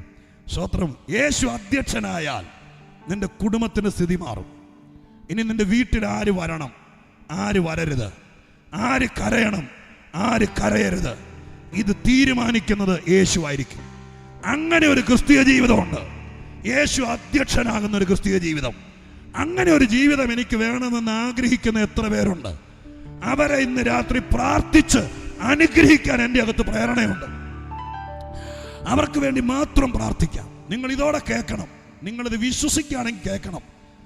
യേശുക്രിസ്തു മരണവീട്ടിൽ ചെന്നിട്ട് മരിച്ചു കിടക്കുമ്പോൾ ഈ വീട്ടിൽ ആര് വരണം, ആര് പോകണം, ആര് കരയണം, ആര് കരയരുതെന്ന് നിശ്ചയിക്കാൻ തൻ്റെ ഇടമുള്ളവനാണ് കർത്താവെങ്കിൽ, ഇത് കേട്ട് കൈ ഉയർത്തി ആമീൻ പറഞ്ഞിട്ട് ഞായറാഴ്ച സെൻട്രൽ കൺവെൻഷൻ തീർന്ന് അടുത്ത ആഴ്ച ആരെങ്കിലും സഞ്ചിയും തൂക്കി വന്നിട്ട് വെള്ളിയാഴ്ച നിങ്ങളുടെ വീട്ടിൽ കൂടെ വരുത്തുപോക്കുണ്ട്, ഞായറാഴ്ച കട്ടിലിൻ്റെ ഇടയിൽ കിടക്കുന്നുണ്ടെന്ന് പറയുമ്പോൾ അന്നേരം ആരും അറിയാതെ പിന്നെ പായും മടക്കിക്കൊണ്ട് പോകരുത്. അന്നേരം പറഞ്ഞ പുള്ളിയോടെങ്കിലും പറയാൻ തൻ്റെ ഇടം ഉണ്ടായിരിക്കണം. ശ്രോത്രം എനിക്കൊരു അധ്യക്ഷനുണ്ട്, അധ്യക്ഷൻ അറിയാതെ ഒരു കാക്ക പോലും ഇതിലെ പറക്കുകയല്ല എന്ന് വിശ്വസിക്കുന്ന കൂട്ടരാ ഞങ്ങള് എന്ന് പറയാനുള്ള തൻ്റെ ഇടം കൊണ്ട് ഈ 1-ാം ദിവസം പോകാവൂ. എന്റെ ജീവിതത്തെ യേശുവിന് സമർപ്പിച്ചാൽ, എന്റെ കുടുംബത്തെ ദൈവത്തിന് വിട്ടുകൊടുത്താൽ, അവൻ എന്റെ പടകിൽ അധ്യക്ഷനായി കയറിയാൽ ഇനി അവൻ തീരുമാനിക്കും ഈ കോമ്പൗണ്ടിൽ ആര് വരണം, ആര് വരരുത്. സ്തോത്രം. അതിനുള്ള തൻ്റെ ഇടം ഈ അധ്യക്ഷനുണ്ട്. അത് വിശ്വസിക്കുന്നവർ മാത്രം കരമുയർത്തിയൊരു സ്തോത്രം പറ. ആ കരമുയർത്തിയവരെല്ലാവരും ഒരു നിമിഷം എഴുന്നേറ്റ് നിൽക്കുക. കരമുയർത്തിയവർ മാത്രം എഴുന്നേറ്റ് നിൽക്കുക. കരമുയർത്തിയവർ മാത്രം വേഗത്തിൽ എഴുന്നേൽക്കുമ്പോൾ ആരും പുറത്തേക്ക് പോകരുത്. ഇതൊരു പ്രാർത്ഥനയുടെ നിയോഗമുള്ളത് കൊണ്ടാണ് ഈ പറയുന്നത്. സ്തോത്രം. ഇപ്പോൾ പോകുന്നത് ദൈവ സാന്നിധ്യത്തോടുള്ള ഒരു അപമര്യാദയാണ്. ഇപ്പോൾ എഴുന്നേറ്റത് യോഗം തീർന്ന് വീട്ടിൽ പോകാനല്ല, പ്രാർത്ഥിക്കാനാണ്. കർത്താവിന്റെ സന്നിധാനത്തിന് സന്ദേശം ഞാൻ ചവിട്ടി നിർത്തി നിങ്ങൾക്ക് വേണ്ടി പ്രാർത്ഥിക്കാൻ ഒരുങ്ങുമ്പോൾ എൻ്റെ കർത്താവ് ഒരു അധ്യക്ഷനാണ്. പത്രോസ് ഇത് രുചിച്ചറിഞ്ഞു. മുക്കുവക്കുടിലുകളെ കുറിച്ച് സാധാരണ ഞാൻ കേട്ടിട്ടുണ്ട്. അവർ നാളത്തേക്കൊന്നും ബാക്കി വെക്കില്ല, എത്ര കിട്ടിയാലും തികയില്ല. ഇന്ന് ചാകരയുണ്ടെങ്കിൽ ഇന്ന് ഉത്സവം, നാളെ പട്ടിണി. ഇതായിരുന്നു പണ്ടത്തെ മുക്കുവന്റെ സ്ഥിതി. കാശുള്ളവൻ അധ്വാനിക്കുന്നവൻ എന്നും പാപ്പര്. എന്നാൽ ഇന്ന് രാത്രി അനുഭവസ്ഥനായ ഒരു മനുഷ്യൻ ഈ വേദപുസ്തകത്തിൽ എഴുതാൻ പേന കൊടുത്തപ്പോൾ പത്രോസ് എഴുതി വെച്ചു, നിങ്ങൾ യേശുവിനെ വിശ്വസിച്ചാ പോരാ, യേശുവിനെ ഇടയ്ക്കിടയ്ക്ക് വന്ന് കണ്ടാ പോരാ, യേശുവിന്റെ പേരിൽ 4 പാട്ട് പാടിയാ പോരാ, നിങ്ങൾ യേശുവിനെ അധ്യക്ഷനായി സ്വീകരിക്കണം. നിങ്ങളുടെ വീട്ടിലെ യേശു അധ്യക്ഷനായാൽ, നിങ്ങളുടെ കുടുംബജീവിതത്തിന്റെ അധ്യക്ഷനായാൽ, നിങ്ങളുടെ സാമ്പത്തിക മേഖലയുടെ അധ്യക്ഷനായാൽ, കർത്താവ് തീരുമാനിക്കും ഈ പേഴ്സിൽ നിന്ന് 1 രൂപ പുറത്തേക്ക് പോകാൻ ആവശ്യമാണോ അനാവശ്യമാണോ. ഇന്ന് രാത്രി കണ്ണുകൾ അടച്ച് സ്വർഗത്തിലേക്ക് നോക്ക്. പ്രസംഗം തീർന്നു, ഇനി ചങ്കുരുകി പ്രാർത്ഥിക്കുന്ന നിമിഷമാണ്. നിങ്ങൾ ചിലർ പറഞ്ഞില്ലേ, ഒത്തിരി പ്രാർത്ഥിക്കാൻ പോയി. എൻ്റെ വീട്ടിൽ നിന്ന് എന്നോട് ചോദിക്കുന്നു, നീ പ്രാർത്ഥിക്കാൻ പോയിട്ട് എന്ത് കിട്ടി? സ്തോത്രം. ഈ ചോദ്യങ്ങളൊക്കെ സ്വാഭാവികമാണ്. ഇന്ന് രാത്രികാലം ഞാൻ ദൈവസന്നിധിയിൽ പറയാം, സ്തോത്രം, നിങ്ങളുടെ പിള്ളേര് മുതിർന്ന് പേർഷ്യ പോകുന്നതിനേക്കാൾ മുമ്പ് അവർ IELTS പാസ്സായി ഏതെങ്കിലും യൂറോപ്പ് രാജ്യത്തോ കാനഡയ്ക്കോ ഓസ്ട്രേലിയയിലോ പോയി അവരുടെ 10 രൂപ വീട്ടിൽ വരുന്നതിനേക്കാൾ മുമ്പ് യേശു അധ്യക്ഷനായാൽ നിങ്ങളുടെ കുടുംബത്തിന്റെ സ്ഥിതി മാറും. പട്ടിണിയോട് പട്ടിണി കിടന്ന കാലത്താ യേശു ഞങ്ങളുടെ വീട്ടിൽ അധ്യക്ഷനായി വന്നത്. ഞാനിത് പറയുമ്പോൾ പത്രോസിന്റെ പുറകിൽ നിന്നുകൊണ്ട് നിറഞ്ഞ കണ്ണുകളോടെ ഞങ്ങളുടെ അനുഭവത്തിൽ എന്ന് പറയാം. സ്തോത്രം. ഇന്നേക്ക് 10-30 വർഷങ്ങൾക്ക് മുമ്പ് ജീവിക്കാൻ ഒരു സാധ്യതയില്ലാതെ മദ്യപിച്ച് മതോന്മത്തനായി കുടുംബം നോക്കാതെ പട്ടിണി കിടന്ന കാലത്ത് എൻ്റെ അപ്പൻ സ്തോത്രം ആ നിലവാരത്തിൽ അതപ്പതിച്ച് കിടക്കുമ്പോൾ ഒരു ദിവസം എൻ്റെ കർത്താവ് ഞങ്ങളുടെ വീട്ടിൽ അധ്യക്ഷനായി വന്നു. സ്തോത്രം. എൻ്റെ അമ്മ ഞങ്ങളുടെ നാട്ടിലുള്ള ഒരു അനാഥ മന്ദിരത്തിലെ ആൺപിള്ളേര്, ഇംഗ്ലണ്ടിലെ സായിപ്പുമാരുടെ പിള്ളേരിട്ടിട്ട് കളഞ്ഞ പഴയ ട്രൗസറും ബനിയനൊക്കെ അവർ ഡ്രൈ വാഷ് ചെയ്ത് ഈ അനാഥ മന്ദിരത്തിലെ പിള്ളേർക്ക് കൊടുക്കുമായിരുന്നു. ഞാനൊരു സെന്റിമെന്റൽ ഫീൽ ഉണ്ടാക്കിയല്ല, നിങ്ങൾക്ക് വേണ്ടി പ്രാർത്ഥിക്കാൻ പോവാ. പക്ഷെ എൻ്റെ ഓർമ്മയിലേക്ക് കുതിച്ചു കയറുന്ന കർത്താവിൻ്റെ സ്നേഹം ഞാനിവിടെ പറഞ്ഞ് പ്രാർത്ഥിക്കാം. അവര് ഈ അനാഥ മന്ദിരത്തിലെ പിള്ളേരിട്ടിട്ട് അതിൻ്റെ ബട്ടൺസ് പൊട്ടി കുത്തിക്കെട്ടഴിയുമ്പോൾ നിങ്ങൾ കണ്ണടച്ച് പ്രാർത്ഥിച്ചു നിന്നു. അതുകൊണ്ടൊരു കുഴി കൊണ്ട് കളയും. അതിനകത്തുനിന്ന് നല്ലത് പിറക്കിക്കൊണ്ട് വന്ന് ദാരിദ്ര്യം കൊണ്ട്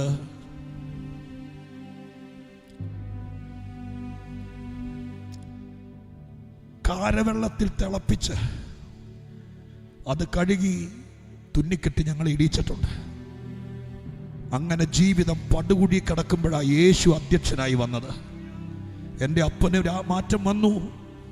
ഞങ്ങൾക്കെല്ലാവർക്കും നല്ല വസ്ത്രം മേടിച്ചു തന്നു. ഞങ്ങളുടെ വീട്ടിലൊരു കൊരണ്ടിപ്പലക പോലും ഇല്ലായിരുന്നു. ഓല കെട്ടിമേയാത്ത ചാണകം മെഴുകിയ പഴയ വീട് യേശു ഞങ്ങളുടെ വീട്ടിൽ വന്നപ്പോൾ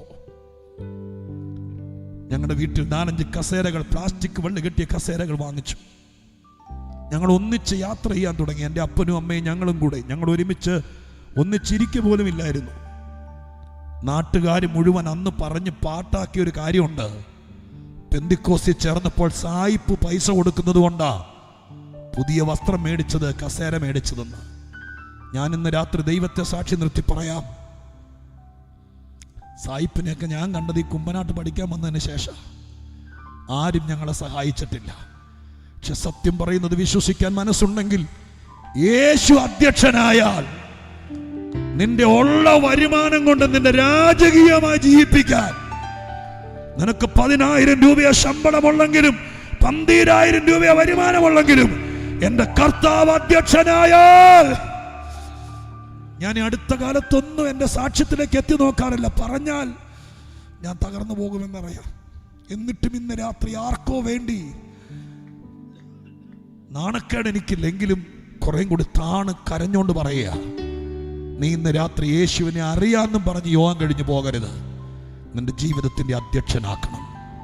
ഞാനൊരു വാക്ക് പ്രാർത്ഥിക്കാം. കരയുന്നവർക്കായി, നിലവിളിക്കുന്നവർക്കായി, എന്തൊക്കെ ചെയ്തിട്ടും രക്ഷപ്പെടത്തില്ലെന്ന് ശത്രു വിധി പറഞ്ഞ് തലേ കൈവച്ച് പ്രാഗി നിന്റെ കുടുംബം ഉമ്മം കയറി പോകത്തുള്ളെന്ന് പറഞ്ഞ് ശപിച്ചിട്ട് പോയവരുടെ നടുവിൽ നിന്റെ കുടുംബത്തെ മാനിപ്പാൻ എന്റെ ദൈവം ഒരുക്കിയ പരിഹാര മാർഗമാണ് ഞാൻ നിന്റെ കുടുംബത്തിന്റെ അധ്യക്ഷനായി വരാമെന്ന് പറയുന്ന ഈ വാക്ക്. കർത്താവിങ്കിലേക്ക് നോക്കി 2 കൈ ഉയർത്തിയിട്ട് കരഞ്ഞോണ്ട് പറ, ഞങ്ങൾക്കിനി മുന്നോട്ട് പോകാൻ നിവൃത്തിയില്ല. ഭാരത സുവിശേഷീകരണത്തെയൊക്കെ ഭാരമായി കാണുന്ന കർത്തൃദാസന്മാരടക്കം സ്വർഗത്തിലേക്ക് നോക്കി പറ, ഞങ്ങൾക്കിനി മുന്നോട്ട് പോകാൻ എങ്ങനെയെന്ന് അറിയില്ല, നീ അധ്യക്ഷനായി വരണം. കാര്യം പിടികിട്ടിയവർ കരഞ്ഞോണ്ട് പ്രാർത്ഥിക്കുക. ഞാനൊരു വാക്ക് പ്രാർത്ഥിച്ച് നിർത്താം. പരിശുദ്ധ ദൈവമേ, ഞങ്ങളുടെ സ്വർഗീയ പിതാവേ, നിറഞ്ഞ കണ്ണുകളോടെ യേശുവിനെ ഓർക്കാനും പ്രസംഗിപ്പാനും ഒരു രാത്രി കൂടി ഞങ്ങൾക്ക് തന്നതിന് നന്ദി കർത്താവേ. ഞങ്ങളെ നടത്തിയവന് നന്ദി, ഞങ്ങളുടെ ജീവന്റെ അധ്യക്ഷനായി വന്നതിന് നന്ദി, ഞങ്ങളെ നയിച്ചതിന് നന്ദി കർത്താവേ. ഞങ്ങളുടെ ശൂന്യത മാറ്റിയതിനും സമാധാനം തന്നതിനും അങ്ങയുടെ ഔപചാരികതയിൽ, അങ്ങയുടെ ശ്രേഷ്ഠതയിൽ, അധ്യക്ഷന്റെ മാന്യതയിൽ ഞങ്ങളുടെ ജീവിതത്തെ മുന്നോട്ട് കൊണ്ടുപോകാൻ കൃപ തന്നതിന് നന്ദി പറയുന്നു. ഈ കൈ ഉയർത്തി നിൽക്കുന്ന ആരെങ്കിലും ഇന്ന് രാത്രിക്കാലം കഷ്ടതയിലാണെങ്കിൽ, ഞെരുക്കത്തിലാണെങ്കിൽ, നൊമ്പരത്തിലാണെങ്കിൽ എൻ്റെ പ്രിയപ്പെട്ടവരാണ് കർത്താവേ, ഒരു വചനം കേൾക്കാൻ ഓടി വന്നവരാണ് കർത്താവേ, ഇന്ന് രാത്രി ഇവരോടുകൂടെ യായിറോസിനെ കൊണ്ട് പോയതുപോലെ എൻ്റെ യേശു ഇവരെ കൊണ്ട് പോണമേ. വീട്ടിലേക്ക് ചെന്ന് കയറുന്ന മാത്രയിൽ ആ വീട്ടിൽ നിന്ന് ചിലതിനെ അടിച്ചു പുറത്താക്കണം. ചില ദുഷ്ടശക്തികളെ, കരയിപ്പിക്കുന്ന, രോഗമുണ്ടാക്കുന്ന, കലഹിപ്പിക്കുന്ന, സ്വസ്ഥത കെടുത്തുന്ന, സാക്ഷ്യം കെടുത്തുന്ന ചില വ്യാപാര ശക്തികളെ ഇന്ന് രാത്രി നസ്രയനായ യേശു ഈ കരമടിച്ചാരാധിക്കുന്ന ദൈവജനത്തിന്റെ കുടുംബത്തിൽ നിന്ന് ഇന്ന് രാത്രി അങ്ങയുടെ മഹത്വം വെളിപ്പെടുത്തി ശക്തീകരിക്കണമെന്ന് പ്രാർത്ഥിക്കുന്നു. ജനത്തെ അനുഗ്രഹിക്കണമേ.